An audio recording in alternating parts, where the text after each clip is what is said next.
High officers, இந்த வீடியோவில் நம்ம அழகு 5 இந்திய பொருளாதாரம் மற்றும் தமிழ்நாட்டின் வளர்ச்சி நிர்வாகம், இதில் இந்திய பொருளாதாரத்தின் இயல்புகள் 11ஆம் வகுப்பு பொருளியல் புக்கில் பார்க்கலாம். இந்திய பொருளாதாரத்தின் இயல்புகள் முக்கியமான டாபிக் இது. இதில் இருக்கிற முக்கியமான குறிப்புகள் நோட்ஸ் எல்லாம் இந்த வீடியோவில் பார்க்கலாம். ஸ்கிப் பண்ணாமல் பாருங்கள், இது உங்களுக்கு ரொம்ப யூஸ்ஃபுல்லாக இருக்கும். பக்கம் 169வது பக்கம். இந்திய பொருளாதாரத்தின் இயல்புகள்.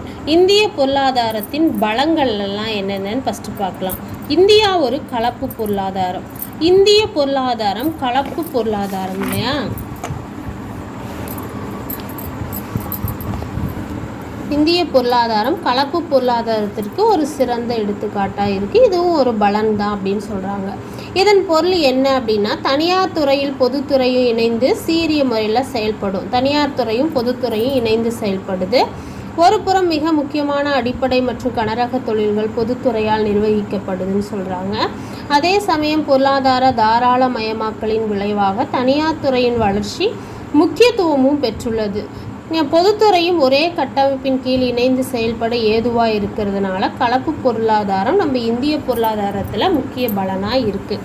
ரெண்டாவது, வேளாண் முக்கிய பங்கு வகிக்கிறது. ஃபஸ்ட்டு கலப்பு பொருளாதாரம் முக்கிய பங்கு அளிக்குது இயல்புகள், பொருளாதார இயல்புகளில். இரண்டாவது, வேளாண்மை முக்கிய பங்கு வகிக்குது. இந்தியாவில் அதிகமானோர் வேளாண் தொழில் செய்து வருவதனால அது பொருளாதாரத்தில் முக்கிய பங்கு வகிக்குது. ஏன்னா இந்தியாவில் 60% பேர் மக்கள் தங்கள் வாழ்க்கை ஆதாரங்களுக்கு வேளாண் துறையை தான் சார்ந்திருக்காங்க. அந்த நடவடிக்கைகளை ஈடுபடுறாங்க. எத்தனை சதவீத மக்கள் அப்படின்னா 60% மக்கள் ஈடுபடுறாங்க. அதனால் இந்தியாவில் 17% மொத்த உள்நாட்டு உற்பத்தி வேளாண் துறையிலிருந்து தான் கிடைக்கிறது அப்படின்னு சொல்கிறாங்க. இந்தியாவுக்கு மொத்த உள்நாட்டு உற்பத்தியில் வேளாண் துறையிலிருந்து கிடைக்கிறது எவ்வளோ அப்படின்னா 17%. பசுமை புரட்சி, பசுமை மாறா புரட்சி மற்றும் உயிரி தொழில்நுட்ப கண்டுபிடிப்புகள், அதனால் வேளாண்மையில் நாம் தன்னிறைவு அடைந்ததுடன் அல்லாமல் உபரி உற்பத்தியும் நம்ம அடைஞ்சிருக்கோம் அப்படின்னு சொல்கிறாங்க. தன்னிறைவும் அடைஞ்சிட்டோம், உபரி உற்பத்தியும் செய்கிறோம். பழங்கள், காய்கறிகள், வாசனை பொருட்கள், தாவர எண்ணெய், புகையிலை, விலங்குகளின் தோல் போன்ற இந்திய வேளாண் பொருட்கள் பன்னாட்டு வணிகத்தில் தமது பொருளாதாரத்திற்கு வலு சேர்க்கிறது. நமது பொருளாதாரத்திற்கு இவைகளெல்லாம் வலு சேர்க்கிறவைகளாக இருக்கிறது. மூன்றாவது, வளர்ந்து வரும் சந்தை. முன்னேறி கொண்டிருக்கிற நாடுகளுக்கிடையே இந்திய சந்தை பிற நாடுகளுக்கு பல்வேறு வாய்ப்புகளையும் வழங்கி வருகிறது. நிலைத்த உள்நாட்டு உற்பத்தியை தொடர்ந்து தக்க வைத்து கொண்டிருக்குது. பிற நாடுகள் வெளிநாட்டு நேரடி முதலீடு FDI மற்றும் வெளிநாட்டு நிறுவன முதலீட்டாளர்கள் வழியாகவும் முதலீடு செய்ய பெரும் ஆர்வம் காட்டுறாங்க. இந்திய பொருளாதாரம் வலிமையாக மாறுவதற்கு இது உதவி செய்கிறதுன்னு சொல்கிறாங்க. இந்தியா குறைந்த முதலீட்டில் குறைவான இடர்பாட்டு காரணிகளாலும் அதிகமான வளர்ச்சி சாத்தியங்களும் கொண்டிருக்கிறதுனால நம் நாடு இந்த வளர்ந்து வரும் சந்தைகளில் மாறி இருக்கிறது. அதாவது நம் நாடு வேகமாக வளர்ந்த சந்தையாக மாறி வருகிறதுன்னு சொல்கிறாங்க. அடுத்தது நான்காவது, வளர்ந்து வரும் பொருளாதாரம். நான்காவது என்ன இயல்பு அப்படின்னா, நம்ம இந்திய பொருளாதாரத்தின் இயல்புகள், பலன்கள் அப்படின்னா நான்காவது வளர்ந்து வரும் பொருளாதாரம். நாம் எப்படி வளர்ந்துட்டுருக்கோம்? உலக பொருளாதாரத்தில் மொத்த உள்நாட்டு உற்பத்தியில் GDP 7வது இடத்திலையும் வாங்கும் சக்தியில் PPP 3ஆம் இடத்தையும் பெற்றிருக்கு. நம்ம உலக பொருளாதாரத்தில் மொத்த உள்நாட்டு உற்பத்தியில் நம்ம நாடு 7வது இடத்தையும், GDPயில் 7வது இடத்தையும், GDPயில் 7வது இடம், வாங்கும் சக்தியின் அடிப்படையில் நம்ம இடம் 3ஆவது இடத்தையும் பெற்றுள்ளதுன்னு சொல்கிறாங்க. இதுவும் விரைவான பொருளாதார வளர்ச்சியில் இந்திய பொருளாதாரம் G20 நாடுகளிலும் இடம் பெற்றுள்ளதுன்னு சொல்கிறாங்க. அதாவது விரைவாக பொருளாதாரத்தை வளர்ந்துட்டுருக்குறோம் இல்லையா? அதனால தான் GDPயில் நாம் 7வது இடத்தையும் வாங்கும் சக்தியில் 3ஆம் இடத்தையும் வகிக்கிறோம். அதனால் நம்ம இந்திய பொருளாதாரம் G20 நாடுகளில் இடம் பெற்றுள்ளது. G20 நாடுகளில் நம்ம இந்திய பொருளாதாரம் இடம் பெற்றிருக்கு. ஐந்தாவது என்ன பலன் இயல்பு என்ன அப்படின்னா, வேகமாக வளரும் பொருளாதாரம். இந்திய பொருளாதாரம் அதிக நிலையான வளர்ச்சியினை கொண்டிருக்கு. 2016-17 சீன மக்கள் குடியரசு நாட்டிற்கு அடுத்தபடியாக மொத்த உள்நாட்டு உற்பத்தியில் சீன மக்கள் அவங்களுடைய நாட்டிற்கு அடுத்தபடியாக 7.1% பெற்றதன் வாயிலாக உலகில் வேகமாக வளர்ந்து வரும் நாடுகளுக்கிடையே இந்தியா மிகவும் வேகமாக வளர்ந்து வந்து கொண்டிருக்கிறத காட்டுகிறதுன்னு சொல்கிறாங்க. சீன மக்களுடைய அடுத்தபடியாக நாம் இருக்கோம், 7.1% உலகின் வேகமாக வளர்ந்துட்டுருக்கோம்னு சொல்கிறாங்க. இதுதான் வேகமாக வளரும் பொருளாதாரம். எந்த நாட்டுக்கு கீழே அப்படின்னா சீன மக்கள், சீன குடியரசுக்கு அடுத்தபடியாக. 6வது வேகமாக வளரும் பணிகள் துறை. அடுத்தது 6வது பணிகள் துறையும் வேகமாக வளர்ந்துட்டுருக்குன்னு சொல்கிறாங்க. இந்தியாவில் மொத்த உள்நாட்டு உற்பத்தியில் பெரும் பங்கு பணிகள் துறை பங்காகும். இந்தியாவின் மொத்த உள்நாட்டு உற்பத்தியில் பெரும் பங்கு வகிக்கிறது பணிகள் துறையின் பங்காகும். தகவல் தொழில்நுட்பம் BPO போன்ற தொழில்நுட்ப சேவைகளும் பேரளவு வளர்ச்சி பெற்றிருக்கு. இவை பொருளாதார வளர்ச்சிக்கு பெரும் பங்கு வகிக்கிறது.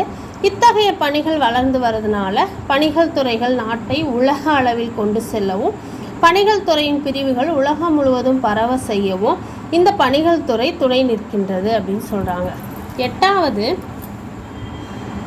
நகரப்பகுதிகளில் விரைவான வளர்ச்சி. நகரப்பகுதிகளிலும் விரைவான வளர்ச்சி கண்டிருக்கு நம்ம நாடு அப்படின்னு சொல்கிறாங்க. பொருளாதார வளர்ச்சிக்கான அறிகுறிகளில் நகரமயமாதல் முக்கிய அறிகுறி ஆகும். நம்ம நாடு நகரமயமாதலாக மாறிட்டு இருக்கிறதுனால அதுவும் ஒரு முக்கிய அறிகுறியாக இருக்குன்னு சொல்கிறாங்க. சுதந்திரத்துக்கு பின்னர் நகர்ப்புறங்கள் விரைவான வளர்ச்சி பெற்று வருகிறது. போக்குவரத்து தொடர்புகள் கல்வி மற்றும் சுகாதார வசதிகளும் நகரமயமாதலை மேலும் விரிவுபடுத்துகின்றனன்னு சொல்கிறாங்க.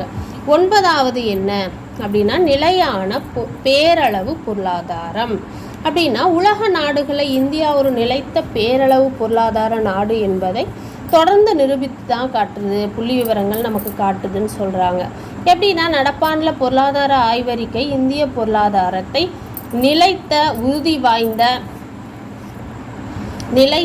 உறுதி வாய்ந்த சிறந்த எதிர்காலம் கொண்ட பேரியல் பொருளாதாரத்திற்கான சொர்க்கம் என்று குறிப்பிடுகிறது. புள்ளி விவரங்கள் நம்மளுடைய பேரளவு பொருளாதாரத்தை எப்படி குறிப்பிடுகிறதுன்னு கேட்டாங்கன்னா ஆய்வறிக்கையில் இந்திய பொருளாதாரத்தை எப்படி சொல்கிறதுன்னா நிலைத்த உறுதி வாய்ந்த சிறந்த எதிர்காலம் கொண்ட பேரியல் பொருளாதாரத்திற்கான சொர்க்கம் என்று குறிப்பிடுகிறது. இது நோட் பண்ணிக்காங்க, இது இம்பார்ட்டன்ட்.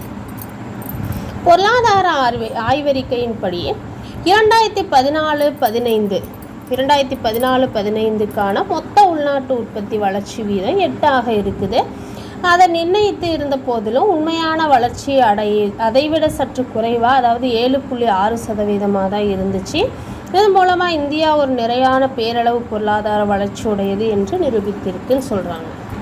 அடுத்தது 10வது என்ன இயல்பு அப்படின்னா மக்கள் தொகை பகுப்பு. இந்திய மனித வளம் இளைஞர்களால் தான் நிரம்பி இருக்கு இல்லையா. இதன் பொருள் இந்தியா அதிக அளவு இளைஞர்கள் எண்ணிக்கையை கொண்டிருக்கு. இளைஞர்களே வளர்ச்சியின் அடிப்படையாக இருக்குது. நம்ம இந்தியாவின் அடிப்படை வளர்ச்சி எதுனாங்கன்னா இளைஞர்கள். இந்திய இளைஞர்களின் திறமை மற்றும் அவர்களுக்கு வழங்கப்படும் பயிற்சியின் காரணமாக பொருளாதார வளர்ச்சியில் உச்சத்தை எட்டியிருக்கு நம்ம இந்திய நாடு. உச்ச வளர்ச்சி அடைவதற்கு மனித வளமும் ஒரு முக்கிய பங்கு அளிக்கிறதுன்னு சொல்கிறாங்க. மேலும் இது வெளிநாட்டு முதலீட்டையும் வெளிநாட்டு வேலை வாய்ப்புகளையும் ஈர்க்கிறதா இருக்குது. நம்ம நாட்டில் இருக்கிற இளைஞர்கள் இருக்காங்க. மனித வளம் மற்ற வெளிநாட்டு முதலீட்டாளர்களையும் வெளிநாட்டு வேலை வாய்ப்புகளையும் ஈர்க்கிறதா இருக்கிறதுன்னு சொல்கிறாங்க. அப்போ பலன், இது வரைக்கும் நம்ம 10 இயல்புகளும் பலன்களும் பார்த்தோம். இந்திய பொருளாதாரத்தினுடைய பலன்கள் பார்த்தோம். அடுத்தது பாருங்க, இந்திய பொருளாதாரத்தின் பலவீனம் என்னென்னு சொல்கிறாங்க. அதுவும் இருக்குல்ல பலவீனமும். அதிக மக்கள் தொகையும் ஒரு பலவீனமாக இருக்குது. ஏன்னா சீனாவுக்கு அடுத்து 2வது நாடாக நம்ம மக்கள் தொகையில் நாம் இருக்கோம். அதனால் நம்ம பலவீனம் தான் இதுவும் அப்படிங்கிறாங்க. அப்புறம் ஏற்றத்தாழ்வு மற்றும் வறுமை இருக்குது. அப்புறம் அத்தியாவசிய பண்டங்களின் விலை உயர்வும் நமக்கு ஒரு பலவீனமாக தான் இருக்குது. இந்திய பொருளாதாரத்தின் பலவீனங்கள் என்னென்ன அப்படின்னா அதிக மக்கள் தொகை, ஏற்றத்தாழ்வு மற்றும் வறுமை. 3வது அத்தியாவசிய பண்டங்களின் விலை உயர்வு. 4வது உட்கட்டமைப்பு பலவீனம். இதெல்லாமே பலவீனங்கள். அப்புறம் 5வது வேலை வாய்ப்பை உருவாக்க திறனற்ற நிலை இருக்குது. பழமையான தொழில்நுட்பங்கள் தான் இன்னும் வேளாண்மை மற்றும் சிறுதொழில் நிறுவனங்களில் தொழில்நுட்ப நிலை இன்னும் பழமையானது தான் இருக்கிறதுனால அதுவும் ஒரு பலவீனமாக இருக்குது இந்திய பொருளாதாரத்தில். அடுத்தது 7.3 முக்கியமானது இந்தியாவின் மக்கள் தொகை போக்குகள். இதுவும் நம்ம சிலபஸில் இருக்குல்ல மக்கள் தொகை, அதுவும் பார்த்துடலாமா? மக்கள் தொகை அம்சங்கள் பற்றி அறிவியல் நெறிப்படி படிப்பது தான் மக்கள் தொகை. மக்கள் தொகை அளவு படிக்கணும். வளர்ச்சி வீதம், பிறப்பு மற்றும் இறப்பு, மக்கள் தொகை அடர்த்தி, பாலின விகிதம், வாழ்நாள் எதிர்பார்ப்பு, எழுத்தறிவு விகிதம், இது எல்லாமே இந்த டாப்பிக்கில் வரும். நம்ம பார்க்கலாம் ஒவ்வொன்றா.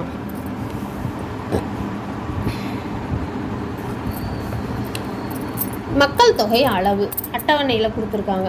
கணக்கெடுப்பு ஆண்டு 1901 பாருங்கள் 23.84 கோடியாக இருந்துச்சு. 1911 25.21 கோடி. சராசரி ஆண்டு வளர்ச்சி 56. 21 25.13, சராசரி வளர்ச்சி 0.3. 1931 மக்கள் தொகை கோடியில் 27.90, 1.4. 1941 31.87 இருந்திருக்கு. சராசரியாக 1.37. நம்ம கீழே பார்த்துக்கலாம் ஒரு 2 இது மட்டும். 2001 102.70 கோடியில் இருந்து சராசரி ஆண்டு வளர்ச்சி 1.97 இருந்துச்சு. 2011 121.2 கோடியை எட்டியுள்ளது மக்கள் தொகை நம்ம நாட்டில் 2011 கணக்கின்படி. சராசரி ஆண்டு வளர்ச்சி 1.66 உள்ளதுன்னு இந்த அட்டவணையில் சொல்கிறாங்க. கடந்த 100 ஆண்டுகளில் 4 மடங்கு மக்கள் தொகை நமக்கு அதிகரித்திருக்கு. சீனாவிற்கு அடுத்து 2வது நிலையில் நம்ம இருக்கோம் மக்கள் தொகையின் அடிப்படையில்.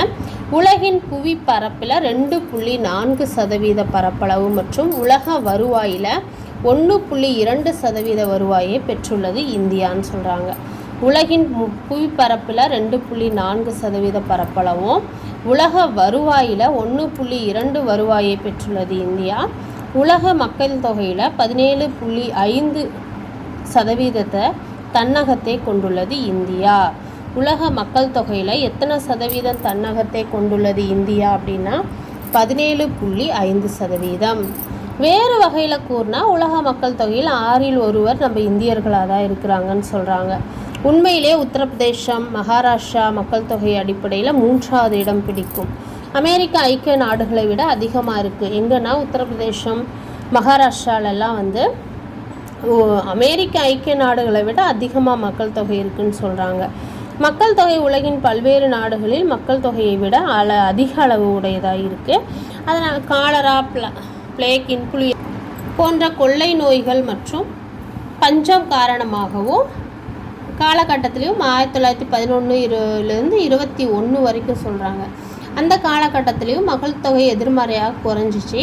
அதுக்கப்புறம் 1921 ஆண்டு மக்கள் தொகை அதிகரிக்க துவங்கியதால் அந்த ஆண்டு பெரும் பிரிவினை ஆண்டு என அழைக்கப்படுகிறது. இது ரொம்ப ரொம்ப ரொம்ப இம்பார்ட்டன்ட். இப்போ நம்ம பார்த்துட்ருக்கிறது இது அடிக்கடி திரும்ப டிஎன்பிஎஸ்சியில் கேட்டுகிட்டே தான் இருக்காங்க.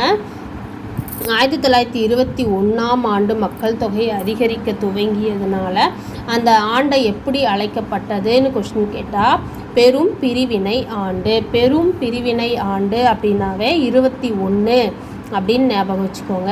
21 ஞாபகம் வச்சுக்கோங்க. பெரும் பிரிவினை ஆண்டு 21. அதுக்கப்புறம் 1951 அப்புறம் 51 ஆண்டு மக்கள் தொகை பெருக்க வீதம் 1.33 இருந்து 1.25 குறைந்து வந்துச்சு. இதுவும் சிம்பிளாக ஞாபகம் வச்சுக்கோங்க. ஒருவேளை இது கேட்டால் அதனால் நம்ம 1951 மக்கள் தொகை பெருக்க வீதம் 1.33% 1.25% குறைஞ்சிச்சு. அதனால் இது சிறு பிளவு ஆண்டு என அழைக்கப்படுகிறது. இந்த கொஸ்டின் தான் 2019 கேட்டாங்கன்னு நினைக்கிறேன். இந்த கொஸ்டின் கேட்டிருந்தாங்க. அதாவது எந்த ஆண்டை சிறு பிளவு ஆண்டுன்னு அழைக்கப்படுது அப்படின்னா 1951. அடுத்தது 1961 இந்திய மக்கள் தொகை உயர்வு வீதம் 1996%, அதாவது 2% இருந்திருக்கு. அதனால் 1961 ஆண்டை மக்கள் தொகை வெடிப்பு ஆண்டு என்கின்றோம். 2001 ஆண்டு மக்கள் தொகை 1 பில்லியன், அதாவது 100 கோடி அளவை கடந்துருச்சு 2001 அப்புறம். அதாவது இதில் நாம் நோட் பண்ண வேண்டியது முக்கியமான பாயிண்ட்டு, 1921ஆம் ஆண்டு பெரும் பிரிவினை ஆண்டு என்று அழைக்கப்படுகிறது. 1921ஆம் ஆண்டு. 1951ஆம் ஆண்டு சிறு பிளவு ஆண்டு என அழைக்கப்படுகிறது. அதுக்கப்புறம் 1961 வந்து மக்கள் தொகை வெடிப்பு ஆண்டு என அழைக்கப்படுகிறது. அப்புறம் 2011ஆம் ஆண்டு தொகை கணக்கெடுப்பின்படி இளைஞர்களின் மக்கள் தொகை குறிப்பிடத்தக்க அளவில் உள்ளது. இது மக்கள் தொகை மாறுதலை குறிக்கிறது. மக்கள் தொகை மாறுதலை குறிக்கிற ஆண்டுன்னு கேட்டாலும் 2011. வீவர்ஸ், இந்த வீடியோவில் வந்து எதுவும் பிறப்பு விகிதமும் பார்த்துடலாமா? பிறப்பு விகிதம் மற்றும் இறப்பு விகிதம். குழந்தைகளின் பிறப்பு விகிதம் 1000 மக்கள் தொகைக்கு பிறக்கும் குழந்தைகளின் எண்ணிக்கையை தான் குறிக்குது. 1000 மக்கள் தொகைக்கு பிறக்கும் குழந்தைகளின் எண்ணிக்கையை குறிக்கிறது தான் குழந்தைகள் பிறப்பு விகிதம் 1000. இறப்பு விகிதம்னா என்னென்னா 1000 மக்கள் தொகைக்கு இறந்தவர்களின் எண்ணிக்கையை குறிக்கிறது தான் இறப்பு விகிதம் என அழைக்கப்படுது. இதுவும் நம்ம தெரிஞ்சு வச்சுக்கலாம். வெவ்வேறு ஆண்டுகளில் இந்தியாவின் குழந்தைகள் பிறப்பு விகிதம் மற்றும் இறப்பு விகிதங்கள் கொடுத்துருக்காங்க, அதை பார்க்கலாம். இந்த அட்டவணையில் ஆண்டு பிறப்பு விகிதம் இறப்பு விகிதம் 1951 பிறப்பு விகிதம் 39.9% இருந்திருக்கு. இறப்பு விகிதம் 27.4%. 2001 பிறப்பு விகிதம் 25.4%. இறப்பு விகிதம் 8.4%. 2011 பிறப்பு விகிதம் 21.8%. இறப்பு விகிதம் 7.11% உள்ளது. இதுவும் நோட் பண்ணிக்கோங்க. அடுத்தது 1951 39.9 இருந்த பிறப்பு விகிதம் 2011ஆம் ஆண்டு 21.8 குறைஞ்சிருச்சு.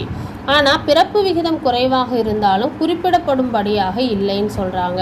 இறப்பு விகிதம் 1951 27.4 இருந்தது. 2011 கணக்கின்படி 7.11 குறைஞ்சிருச்சு அப்படின்னு சொல்கிறாங்க. அட்டவணையில் அதுதான் சொல்லியிருக்காங்கங்கிறாங்க. அடுத்தது கேரளா மிக குறைந்த பிறப்பு விகிதத்தையும், அதாவது 14.7%. கேரளா 14.7% பிறப்பு விகிதத்தை மட்டும்தான் கொண்டுள்ளது. ஆனால் உத்தரப்பிரதேசம் 29.5 அதிக அளவு பிறப்பு விகிதத்தை கொண்டுள்ளது. அதிக அளவு பிறப்பு விகிதத்தை கொண்டுள்ள மாநிலம் உத்தரப்பிரதேசம் 29.5%. கேரளா மிக குறைந்த பிறப்பு விகிதத்தை கொண்ட மாநிலம் எதுன்னா கேரளா 14.7% கொண்டுள்ளது. மேற்கு வங்காளம் மிக குறைந்த இறப்பு விகிதத்தையும், அதாவது 6.3%. ஒரிசா அதிக இறப்பு விகிதத்தையும் 9.2% கொண்டுள்ளது. மிக குறைந்த இறப்பு விகிதத்தை கொண்டுள்ள மாநிலம் மேற்கு வங்காளம் 6.3%. மிக அதிக இறப்பு விகிதத்தை குறைந்த மாநிலம் எதுன்னு கேட்டாங்கன்னா ஒரிசா தான் அதிக இறப்பு விகிதத்தை கொண்டுள்ள மாநிலமாக இருக்குது நம்ம இந்தியாவில். எத்தனை வீதம்னு கேட்டால் 9.2%. அப்புறம் மாநிலங்களுக்கு இடையே 10 ஆண்டுகள், அதாவது 2001 2011 வரையில்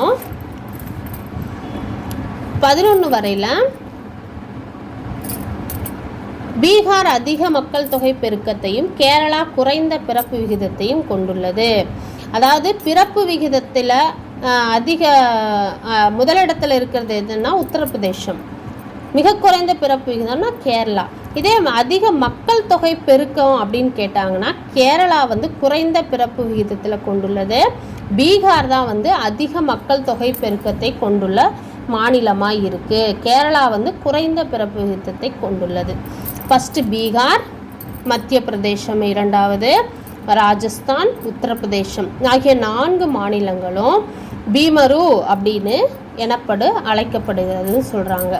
பீமாரு மாநிலங்கள் எதுன்னு கேட்டால் பிஐ பீகார், எம்ஏ மத்திய பிரதேசம், ஆர் ராஜஸ்தான், யூங்கிறது யூபி உத்தரப்பிரதேசத்தை குறிக்கிறது. இந்த பீமாருன்னு அழைக்கப்படுகிற மாநிலங்கள் என்னென்ன நோட் பண்ணிக்கோங்க. பீகார், மத்திய பிரதேசம், ராஜஸ்தான், உத்தரப்பிரதேசம்.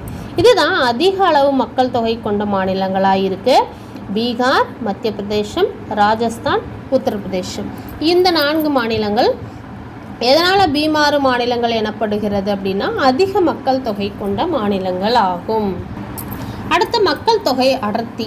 மக்கள் தொகை அடர்த்தி என்பது 1 சதுர கிலோமீட்டருக்கு. இது ரொம்ப இம்பார்ட்டன்ட். இதெல்லாம் கேட்டிருக்காங்க, ப்ரீவியஸ் கொஸ்டின் பேப்பரில் இதெல்லாம் கேட்டிருக்காங்க. மக்கள் தொகை அடர்த்தி என்பது 1 சதுர கிலோமீட்டர் பரப்பளவில் வசிக்கும் மக்களின் எண்ணிக்கையை குறிக்கிறது. அதாவது 1 சதுர மீட்டர் பரப்பளவில் வசிக்கும் மக்களின் எண்ணிக்கையை குறிக்கிறது தான் மக்கள் தொகை அடர்த்தி எனப்படுது.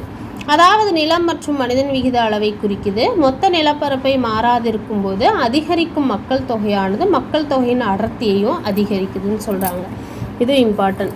மக்கள் தொகை அடர்த்தி = மொத்த மக்கள் தொகை பை அப்பகுதியின் நிலப்பரப்பு சேர்ந்து தான் மக்கள் தொகை அடர்த்தின்னு சொல்லப்படுது. அடுத்தது அட்டவணையில் மக்கள் தொகை அடர்த்தி 1951 1 சதுர கிலோமீட்டருக்கு உள்ள மக்கள் தொகை அடர்த்தி தான் இந்த அட்டவணையில் கொடுத்துருக்காங்க. இது ரொம்ப இம்பார்ட்டன்ட். 1951 1 சதுர கிலோமீட்டரில் உள்ள மக்கள் 117 பேர் இருந்தாங்க.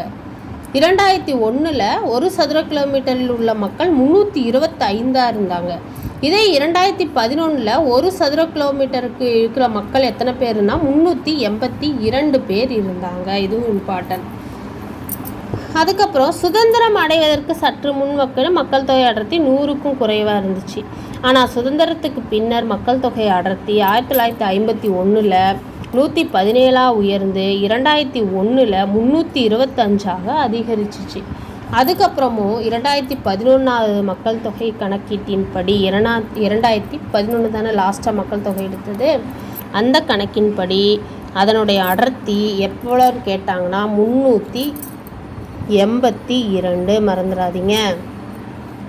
இவ்வாறு மக்கள் தொகை அழுத்தம் மேலும் அதிகரிக்குதுன்னு சொல்கிறாங்க. கேரளா, மேற்கு வங்காளம், பீகார், உத்தரப்பிரதேசம் ஆகிய மாநிலங்கள் இந்தியாவின் சராசரி அடர்த்தியை விட மக்கள் தொகை அடர்த்தி மிகுந்து காணப்படுதுன்னு சொல்கிறாங்க. பீகார் மிகவும் அதிக மக்கள் தொகை அடர்த்தியுடன் 1 சதுர கிலோமீட்டருக்கு 1102 பேர் இருக்காங்கன்னு சொல்கிறாங்க. பீகார் தான் அதிக மக்கள் தொகை அடர்த்தி கொண்ட மாநிலங்களில் ஃபஸ்ட் இருக்குது. எத்தனை பேர் இருக்காங்க, ஒரு சதுர கிலோமீட்டருக்கு எத்தனை மக்கள் இருக்காங்க அப்படின்னா 1102 மக்கள் இருக்காங்கன்னு சொல்கிறாங்க. அடுத்த மேற்கு வங்காளம் 2வது இடத்துக்கு மேற்கு வங்காளம் வந்துருச்சு. அதில் 880 பேர் இருக்காங்க 1 சதுர கிலோமீட்டருக்கு. அப்புறம் 1 சதுர கிலோமீட்டர் 17 நபர்கள் என்ற அளவில் அருணாச்சல பிரதேசம் முக்கிய குறைவான மக்கள் தொகை அடர்த்தியை பெற்றுள்ளது. அதாவது மக்கள் தொகை அடர்த்தியில் முதல்ல பீகார், 2வது மேற்கு வங்காளம். பீகாரில் 1102 பேர் இருக்காங்க சதுர கிலோமீட்டருக்கு. இதே மேற்கு வங்காளத்தில் 1 சதுர கிலோமீட்டருக்கு 880 பேர் இருக்காங்க. ஓகேவா. அடுத்தது மக்கள் தொகை அடர்த்தி அதிகமாக இருக்க மாநிலங்கள் பார்த்துட்டோம். குறைவான மாநிலம் எதுன்னு கேட்டாங்கன்னா அருணாச்சல பிரதேசம். 1 சதுர கிலோமீட்டருக்கு வெறும் 17 நபர்கள் தான் இருக்காங்க. இதுவும் நோட் பண்ணிக்கோங்க. அடுத்தது பாலின விகிதம். 100 ஆண்டுகளுக்கு உள்ள பெண்களின் விகிதத்தை பாலின விகிதம். இது 1000 ஆண்களுக்கு உள்ள பெண்களின் விகிதத்தை குறிக்கிறது தான் பாலின விகிதம். ஒரு குறிப்பிட்ட காலத்தில் ஆண் பெண் பாலின விகிதத்தை அளவிடவும் பாலின சமநிலையை பிரபலப்படுத்தவும் இது முக்கிய சுட்டிக்காட்டியாக இருக்குது இந்த பாலின விகிதங்கிறாங்க. அட்டவணையில் பார்க்கலாம். அட்டவணை கணக்கெடுப்பின் ஆண்டு 1951 பாலின விகிதம். அதாவது பாலின விகிதம்னாவே 1000 ஆண்களுக்கு உள்ள பெண்கள் வீதம்னு உங்களுக்கு டக்குன்னு ஞாபகம் வர மாதிரி ஞாபகம் வச்சுக்கோங்க. 1951 946 பெண்கள் இருந்தாங்க 1000 ஆண்களுக்கு. 2001 933 பெண்கள் இருந்தாங்க 1000 ஆண்களுக்கு. இதே 2011 மக்கள் தொகை கணக்கெடுப்பின்படி 1000 ஆண்களுக்கு 940 பெண்கள் இருக்காங்கன்னு சொல்கிறாங்க. இதுவும் இம்பார்ட்டன்ட், நோட் பண்ணிக்கோங்க. அடுத்தது இந்தியாவில் பெண்களை விட ஆண்களின் பெருக்கம் அதிக சாதகமாக இருக்குது நம்ம இந்தியாவில். இறுதியாக 2011 எடுக்கப்பட்ட மக்கள் தொகை கணக்கெடுப்பின்படி பாலின விகிதம் அதிகரித்து இருக்குன்னு சொல்கிறாங்க. 2011 படி ஹரியானாவில் 877 பாலின விகிதம் கொண்டு மிக குறைவாக இருக்குது. கேரளா மற்ற மாநிலங்களை விட பெண்கள் பாலின விகிதம் அதிகமாக 1000 ஆண்களுக்கு 1084 பெண்களை கொண்டுள்ளது. இது இம்பார்ட்டன்ட். அதாவது பாலின விகிதத்தில் மிக குறைவாக இருக்கிற மாநிலம் எதுன்னு கேட்டாங்கன்னா ஹரியானா. எத்தனை பேர் இருக்காங்க 1000 ஆண்களுக்கு அப்படின்னா 877 பேர் தான் இருக்காங்க ஹரியானாவில். இதே வந்து கேரளா தான் வந்து பாலின விகிதம் அதிகமாக கொண்ட மாநிலம் எதுன்னா கேரளா, குறைவானது ஹரியானா. கேரளாவில் 1000 ஆண்களுக்கு எத்தனை பேர் இருக்காங்கன்னா 1084 பேர் இருக்காங்கன்னு சொல்கிறாங்க. கேரளாவில் பாலின விகிதம் அதிகமாக கொண்ட மாநிலம், 1000 ஆண்களுக்கு 1084 பெண்கள் இருக்காங்க. அடுத்தது பிறப்பின் போது வாழ்நாள் எதிர்பார்ப்பு. இது பிறப்பின் போது எதிர்பார்க்கப்படும் வாழ்நாள் அளவு தான் வாழ்நாள் எதிர்பார்ப்பு என குறிப்பிடப்படுகிறது. வாழ்நாள் எதிர்பார்ப்பு அட்டவணையில் பார்க்கலாம். வாழ்நாள் எதிர்பார்ப்பு ஆண்டு 1951 ஆண்கள் 32.5, பெண்கள் 31.7, மொத்தம் 32.1%. 1991 58.6, பெண்கள் 59, மொத்தம் 58.7. இதே 2001 66.6, பெண்கள் 63.3, மொத்தமாக சராசரியாக 62.5 2001. இதே 2011 வாழ்நாள் எதிர்பார்ப்பு ஆண்களுக்கு 62.6, பெண்களுக்கு 64.2, மொத்த சராசரியான வாழ்நாள் எதிர்பார்ப்பு 2011 படி 63.5. 2001 படி மொத்த சராசரி வாழ்நாள் எதிர்பார்ப்பு 62.5. 2011 படி வாழ்நாள் சராசரி எதிர்பார்ப்பு 63.5. பெண்கள் மட்டும் கேட்டாங்கன்னா 64.2, ஆண்கள் 62.6. அப்புறமா இந்த 1901 1911 ஆண்டு காலங்களில் வாழ்நாள் எதிர்பார்ப்பு விகிதம் 23 வருடங்கள் மட்டுமே ஆகும்னு சொல்கிறாங்க. 2011 63.5 வருடங்கள் என அளவில் அதிகரித்து, இதற்கு முக்கிய காரணமாக இறப்பு விகிதம் குறிப்பிடப்பட்ட அளவு குறைந்ததே ஆகும்னு சொல்கிறாங்க. ஆயினும் மற்ற வளர்ந்த நாடுகள் ஒப்பிடுகையில் இந்தியா வாழ்நாள் எதிர்பார்ப்பு காலம் வந்து குறைவாக தான் இருக்குன்னு சொல்கிறாங்க. எழுத்தறிவு விகிதம் எப்படி இருக்குன்னு பார்க்கலாம். நம்ம மொத்த மக்கள் தொகையில் எழுத்தறிவு பெற்றவர்கள் எண்ணிக்கை விகிதத்தை குறிப்பிடுது. 1951 ஆண்களில் 4 1 மற்றும் பெண்களில் 12 1 அளவிலே எழுத்தறிவு பெற்ற எண்ணிக்கையாக இருந்திருக்கு. இது நோட் பண்ணிக்கோங்க. 1951 ஆண்களில் 4 ஒருத்தர் படிப்பாங்க, எழுத்தறிவு விகிதத்தில் இருந்தாங்க. இதே பெண்களில் பாருங்கள் 12 பேரில் ஒருவர் தான் எழுத்தறிவு பெற்றோர் எண்ணிக்கையில் இருந்திருக்காங்க. சராசரியாக 6 பேருக்கு ஒருவர் மட்டுமே எழுத்தறிவு பெற்றவராக இருந்திருக்காங்க. 1951 6 பேருக்கு ஒருவர் சராசரியாக. 2011 ஆண்கள் 82%. 2011 எழுத்தறிவு விகிதத்தில் ஆண்கள் 82%, பெண்கள் 62.5% அளவில். ஒட்டுமொத்த எழுத்தறிவு விகிதம் 74.04% ஆகும். இதுவும் டிஎன்பிஎஸ்சியில் பிஎஸ்சியில் கேட்டிருக்காங்க. எழுத்தறிவு விகிதத்தில் ஆண்கள் 2011 கணக்கின்படி 82%, பெண்கள் 65.5%. இதே ஒட்டுமொத்த எழுத்தறிவு விகிதம் எவ்வளோன்னு கேட்டாங்கன்னா 74.4% ஆகும். அட்டவணையும் பார்த்துடலாமா? அதாவது கணக்கெடுப்பு ஆண்டு, கல்வியறிவு பெற்றவர்கள் ஆண்கள், பெண்கள். 1951 18.3%, ஆண்கள் 27.2%, பெண்கள் 8.9%. 2001 64.8% கல்வியறிவு பெற்றவர்கள் சராசரியாக. ஆண்கள் 75.3, பெண்கள் 53.7. 2011 கணக்கெடுப்பின்படி கல்வியறிவு பெற்றவர்கள் சராசரியாக 74.4% இருந்தாங்க.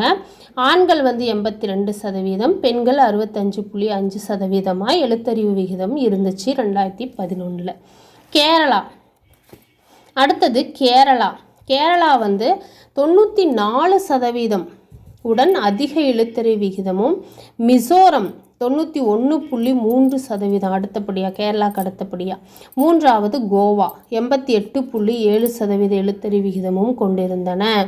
இமாச்சல பிரதேசம் 82.8%, மகாராஷ்டிரா 82.3%, சிக்கிம் வந்து 81.4% மற்றும் தமிழ்நாடு 80.1%. தமிழ்நாடு 80.1%. 2011 படி பீகார் 61.8% குறைவான எழுத்தறிவு விகிதம் பெற்ற மாநிலமாக உள்ளது. 2011 கணக்கின்படி அதிக எழுத்தறிவு கொண்ட மாநிலம் கேரளா, சதவீதம் கேட்டாங்கன்னா 94. அதுக்கப்புறம் மிசோரம், ஃபஸ்ட்டு கேரளா, ரெண்டாவது மிசோரம் 91.3, கோவா, அதுக்கப்புறம் எழுத்தறிவு விகிதம் ஃபஸ்ட்டு கேரளா, ரெண்டாவது மிசோரம், மூன்றாவது கோவா, இது ஞாபகம் வச்சுக்கோங்க. அதுக்கப்புறம் இமாச்சல பிரதேசம் வருது, அப்புறம் மகாராஷ்டிரா, அப்புறமா சிக்கிம், அதுக்கப்புறம் தமிழ்நாடு. ஃபஸ்ட்டு கேரளா, ரெண்டாவது மிசோரம், மூணாவது கோவா, நான்காவது இமாச்சல பிரதேஷ், 5 சிக்கிம், 6 தமிழ்நாடு வருது. அதுக்கப்புறம் எழுத்தறிவு விகிதம் பெற்ற மாநிலங்களில் குறைவானது எந்த மாநிலம் அப்படின்னா பீகார் தான். எத்தனை சதவீதம்னு கேட்டாங்கன்னா 61.8%. எழுத்தறிவு விகிதம் அதிகம் கொண்ட மாநிலம் கேரளா 94.4%. எழுத்தறிவு விகிதம் குறைவான பெற்ற மாநிலம் பீகார் 61.8%. வீவர்ஸ், இந்த வீடியோ உங்களுக்கு பிரயோஜனமாக இருக்கும். அடுத்து நாம் இயற்கை வளங்கள், மண் வளங்கள், வனவளம், இதுவும் சிலபஸில் இருக்கு இல்லையா? அடுத்த வீடியோவில் நம்ம அடுத்தடுத்த வீடியோவில் பார்க்கலாம். நன்றி, வணக்கம்.